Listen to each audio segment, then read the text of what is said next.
And welcome to the Twins Wrap. Derek Hansen with you, along with the television play-by-play voice of the Minnesota Twins, Dick Bremer. Again, brought to you by Jefferson Lines. And Dick, it doesn't get any bigger than this week. The first full week of September, 5.5 games ahead of Cleveland, and Boston, and then the Indians come to town. This is huge.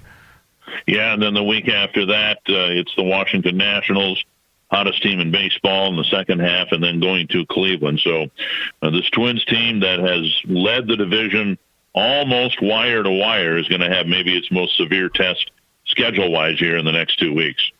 No question. It's interesting because, granted, after the next couple of weeks, things could be almost like they are right now, but it's a great opportunity for the Twins maybe to run away with it, and obviously it's an opportunity for Cleveland to gain some ground too.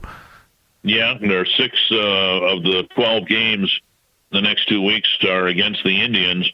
And right now, with the team leading by 5.5 games, let's just imagine that they can maintain that lead until that Cleveland series starting at Friday night at Target Field. If the Twins can maintain that big of a lead, that will put a little pressure on the Indians. They'll have to win that series, certainly, maybe even try to pull off a sweep. So the 3 games here in Boston, well, the games at Fenway are always interesting, but you have to go back a long way to find a Twin series here in Boston in September that will be as significant as the 3 games starting tonight. Yeah, the Boston again for 3, as you mentioned, and it's interesting. You go into this, and I've talked to Chris Atterbury about it from the Twins Radio Network. I've heard you talk about this quite a bit. This, being able to expand the rosters is a weird thing. That's going to change next year, but I think with everything that's going on with the pitching, this is a pretty good advantage for the Twins right now because they have a plateau of about the same type of pitchers. Some nights they just don't perform, but at least they have some depth now. I think we saw it yesterday. With Jake Odorizzi going 5, he could have gone out another inning, but I think that'll be maybe the maximum number of innings pitched that we'll see any Twin starter go here in September with the extra arms. Now, it's not just that they're extra arms, but they have arms that have gotten the job done at this level, whether it's Smeltzer or Thorpe. Littell has come on and pitched well. So, in the case of tonight, Dobnik getting the start, and I don't believe it's going to be anything more than an opener. And then, with all the other bullpen arms that are available, we would expect a lot of relievers to be used tonight. The interesting thing is, in starting Dobnik tonight, Berríos being pushed back a day, that will take Berríos out of the Cleveland series at Target Field. So that's, to me, one of the most significant things about what they've done. Ordinarily, in Berríos, as much as he struggled, he's still the ace of the staff, and the Twins, in giving him an extra day here on this road trip, are taking him out of the Cleveland series at Target Field. It's interesting when you look at it, too, that when you see this situation with Kyle Gibson and all that, it also opens up an opportunity for them to be able to give him a little bit of rest because I guess, he's still feeling a little bit of fatigue. Yeah, Kyle, after the announcement was made that he's been dealing with ulcerative colitis, really going back to spring training, there's a real good chance, by the way, that is linked to his battle with E. coli back in January.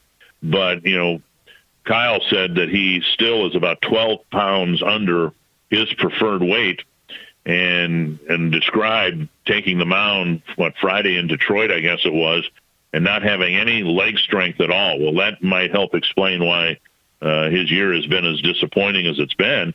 Imagine being out there and you're, trying to get major league hitters out and you just don't have any strength under you in your legs. So, the hope is that the 10 days will be enough.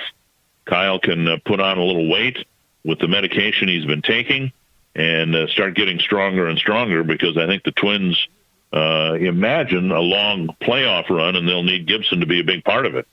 Yeah, no question, because, I guess the one thing, Michael Pineda has been pretty much the most consistent guy, but it has been kind of consistently inconsistent, right? Yeah, Pineda has been their best starter, and now Gibson's not going to be a part of the rotation for a week and a half. Berríos has been pushed back. So I think the word Rocco Baldelli used a few days ago when asked, he says, once we get the extra guys up here, we'll be creative. That was the word that I think that he used, and we'll see that creativity starting tonight. The other thing about it is Byron Buxton back, and I guess we talked about this big 2 weeks. It just was a nice, to look out and see Kepler, Buxton, and Rosario out in the outfield again. I just felt good inside. Yeah, I did too. And when he caught that fly ball in the ninth inning yesterday in Detroit, the team seemed more whole for some reason. I know exactly what you're talking about. Now, all that said, he hasn't taken any swings yet. And the Twins are hopeful that once he starts taking some swings off a tee, in the cage, in batting practice, it won't be too long before he can take his spot in the starting lineup rather than just being used at the end as a defensive player. Hopefully rounding out this lineup, which still is, it's amazing how some of these guys are able to step in and do a good job. Scope has been not consistently in the lineup, but he had a little moment there where he was hitting the ball again, hitting those home runs, what we saw earlier.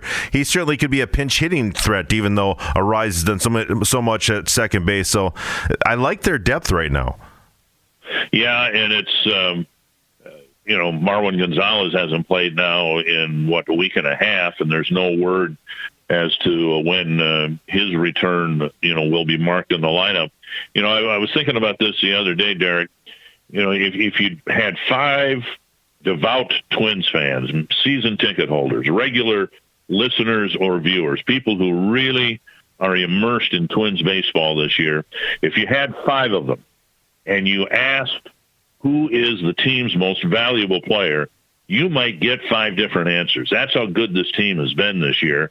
And, Polanco, Rosario. My personal pick right now would be Max Kepler. And he doesn't get enough credit, I don't think, for what he's done this year. But it's really been a great team. You talk about the depth, and it's so deep that I'm not sure there's a standout MVP on the team.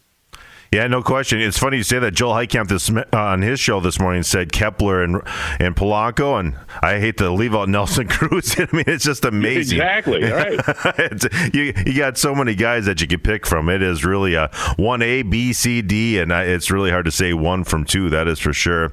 Well, it should be a good one tonight, and we got a little shorter show here with you, Dick, because it is an early start, but, Boston isn't what they were last year, but they're still in the wild card hunt. 5.5 games back or whatever, so it's not like they're going to go away. No, they've got a lineup that matches up very well with the Twins. The big difference this year, they haven't pitched very well. David Price is hurt. Chris Sale is hurt. The Twins will get Rick Porcello tonight. He's had a very disappointing year. Their bullpen isn't what it was or what they thought it would be this year. So the Twins, are a better team than the Red Sox, but the Red Sox took 2 out of 3 at Target Field. It should be fun. You've got 2 really good teams and 2 teams that, who knows, by the end of it all, might both be in the playoff field. Very good. Looking forward to it. It's always fun to see the Twins at Fenway Park. Enjoy it, and I'll talk to you soon. You got it, Darren. The Twins Wrap with Dick Bremer each and every Tuesday in the Drive Time News Hour, brought to you by Jefferson Lines, your number 1 bus experience for over 100 years, serving North Dakota and cities throughout the Midwest. Twins baseball, again, the radio version. Corey Provis with the call. 5:30 is the pregame show shortly. Jack Sunday will be back to wrap up the Drive Time News Hour, the short version here on the mighty 790 KFGO.